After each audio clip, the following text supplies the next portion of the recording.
নির্বাচন কবে হবে সে আলোচনা এই সরকার দায়িত্ব নেওয়ার পর থেকেই হচ্ছে। যদিও এই আলোচনা যখনই এসছে তখন এই আলাপ আরো কেউ কেউ করেছেন যে সরকার মাত্র দায়িত্ব নিয়েছে, এই সময়ই নির্বাচনের আলাপ কেন? আমাদের মনে থাকার কথা, বিএনপি স্পেসিফিকলি প্রথম 3 মাসের মধ্যে নির্বাচন দিতে হবে, তারপর 6 মাসের মধ্যে নির্বাচন দিতে হবে। কিন্তু তারা রিয়ালাইজ করেছে যে এই আলাপটা তাদের হয়তো ওই সময় প্রিম্যাচিওর হচ্ছে, ফলে তারা পরবর্তীতে নির্বাচনের রোড ম্যাপ চাইতে শুরু করেছিলেন।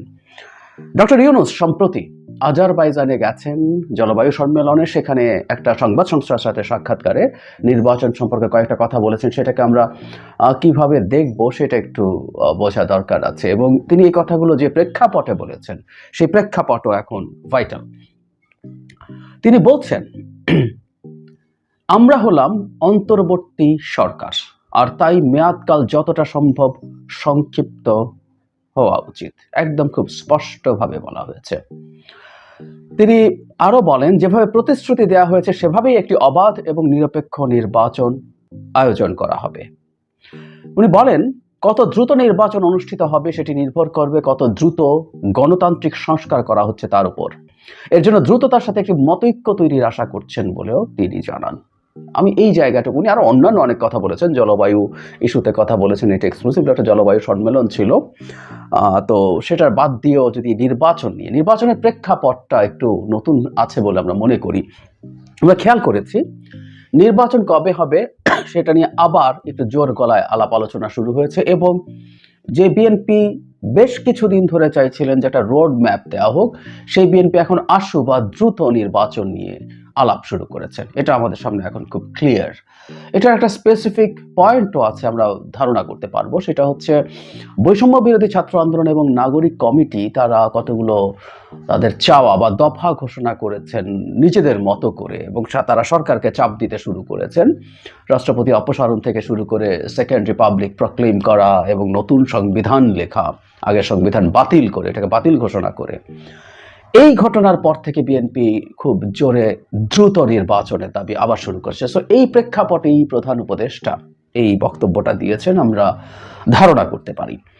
এখন কেন, বা এতে আমরা আদৌ কতটুকু কি মনে করব? আমরা প্রাথমিকভাবে মনে করব এটা যে প্রধান উপদেষ্টা দেশের প্রধান রাজনৈতিক দল বিএনপির জায়গা থেকে নির্বাচন চাওয়ার এই বিষয়টাকে অ্যাড্রেস করতে চাইছেন। মানে আমরা প্রায় বলি জনগণ নির্বাচন এখনই চায় না, দ্রুত চায় না, বহু পরে চায়, বাবা জনগণ নির্বাচন এখনই চায়। এই জিনিসগুলো তো আসলে আমরা জানি না। আমরা জনগণ বলতে আমি আমার আশপাশে বা আমার সোশ্যাল মিডিয়ার বাবলে যারা আছেন তাদেরকেই বুঝি, এবং তাদের মতামতই আমরা দেখি, এবং সেটাকে আমরা আমাদের মতো করে ইন্টারপ্রেট করার চেষ্টা করি। সুতরাং আমরা আসলে নিশ্চিত নই মানুষ আসলে কি চায়, কেমন চায়। কিন্তু এটা ফ্যাক্ট, রাজনৈতিক দলগুলো, বিশেষ করে যে রাজনৈতিক দলটা নির্বাচন হলে একটা ফেয়ার নির্বাচন, এখানে অবশ্যই ফেয়ার নির্বাচন হবে, তারা ক্ষমতায় যাওয়ার ব্যাপারে খুবই আশাবাদী, তারা দ্রুত একটা নির্বাচন চাইবেই। এবং ডক্টর ইউনূস তার জায়গা থেকে এই মেসেজটা দিতে চেয়েছেন যে এই তত্ত্বাবধায়ক সরকার না, এই অন্তর্বর্তীকালীন সরকার, কিন্তু এর কিছু সংস্কার পরিকল্পনা থাকলেও এটা যত সংক্ষিপ্ত সময় হয়, কথাটা খুব ডিপ্লোম্যাটিক, যত সংক্ষিপ্ত, এটা তো আসলে খুব স্পেসিফাইড না। কিন্তু তিনি এর মধ্যে গণতান্ত্রিক সংস্কারের কথা বলছেন, এবং মতৈক্যের মাধ্যমে অনেকগুলো গুরুত্বপূর্ণ কথা আছে। এই জিনিসগুলোকে আমি দেখেছি ডক্টর ইউনূস সবসময় জোর দেন। সুতরাং কোনো সংস্কার চাপিয়ে দেওয়া হবে না, আমরা অন্তত তার বক্তব্য থেকে এই জিনিসটা বুঝি। তাই তিনি বলছেন মতৈক্য যত দ্রুত হবে। আমরা জানি যে সংস্কার কমিশনগুলো তাদের রিপোর্ট 31 ডিসেম্বরের মধ্যে দেওয়ার পরে সরকার সবার সাথে বৈঠকে বসবেন, এবং সেই বৈঠকে বসে তারা মতৈক্যে পৌঁছার চেষ্টা করবেন, কতটুকু সংস্কার তারা এখন করবেন, এবং সেটার উপরে ডিপেন্ড করবে নির্বাচন কবে হবে। তাতে কিছু যদি কিন্তু তো আছেই, কিন্তু তিনি তার জায়গা থেকে এটা নিশ্চিত করতে চাইছেন, কারণ এই ধরনের একটা সমালোচনা বা ধারণা কারো কারো মধ্যে আছে যে এই অন্তর্বর্তীকালীন সরকারের কেউ কেউ আছেন যারা এই সরকারটাকে দূরে টেনে নিয়ে যেতে চান, এবং সংস্কার বা অন্যান্য অজুহাতে তারা এটাকে অজুহাত মনে করছেন, এই অজুহাতে তারা এই ক্ষমতা থেকে যেতে চান, এবং এটার জন্য শুধু সরকারের ভেতরে না, সরকারের বাইরে থেকেও অনেকের এক ধরনের উস্কানি আছে। ফলে যেটা দাঁড়ালো যে সরকারের দিক থেকে এই জিনিসটা ক্ল্যারিফাই করা জরুরি ছিল যে তারা, সরকার প্রধান যখন বলছেন যে তারা অনাবশ্যক কোনো সময় থাকতে চান না, এবং অন্তর্বর্তীকালীন সরকারের মেয়াদ যতটা সম্ভব সংক্ষিপ্ত হওয়া দরকার, এটা হচ্ছে তার নিজস্ব চিন্তা। সো আমরা তাকে এই ব্যাপার নিয়ে বলবো সেটা হচ্ছে সরকারের অবস্থানটা ক্লিয়ার হয়েছে মোটামুটি, যদিও অ্যাম্বিগুইটি আছে, কিন্তু 100 দিন যাওয়ার পর আমার মনে হয় এবার যখন একটা ক্লিয়ার রোড ম্যাপ, মানে সরকারকে আসলে এবার স্পষ্ট একটা টাইম ফ্রেম দেওয়া দরকার আছে। টাইম ফ্রেম আসলে আরেকটা কারণেও জরুরি, এটা মনে রাখা দরকার, সেটা হলো প্রত্যেকটা রাজনৈতিক দল যারা ভবিষ্যতে বাংলাদেশ শাসন করবে, একটা দেশ গণতান্ত্রিক দলগুলো, রাজনৈতিক দলগুলো শাসন করবে, এটাই নিয়ম।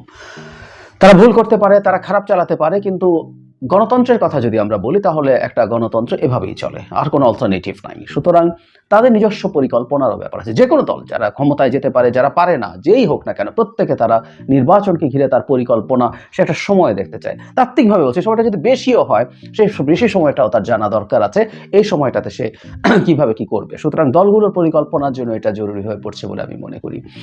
আমি আশা করি সরকার 100 দিন পার হওয়ার পর নিজেদের মধ্যে বসবেন এবং তারা আসলে আরো স্পেসিফিক সময় দেওয়ার একটা চিন্তা ভাবনা করবেন। আমি জানি সংস্কার প্রস্তাবের পর আলোচনার ভিত্তিতে সেটি ঠিক হওয়ার কথা, কিন্তু মোটামুটি তারা এখনই রাজনৈতিক দলগুলোর সাথে একটু যোগাযোগ বাড়ানো এবং তাদের মোটামুটি একটা ধারণা তৈরি করা, এবং সেটার আভাস পুরোপুরি স্পেসিফিক ডেট না দিলেও একটা আভাস তাদের নির্বাচন নিয়ে দেওয়া শুরু করা দরকার। কারণ নির্বাচনের ডেট এবং কবে নির্বাচন হচ্ছে এটা নিয়ে একটা অস্থিরতার সংখ্যা আমরা উড়িয়ে দিতে পারি না।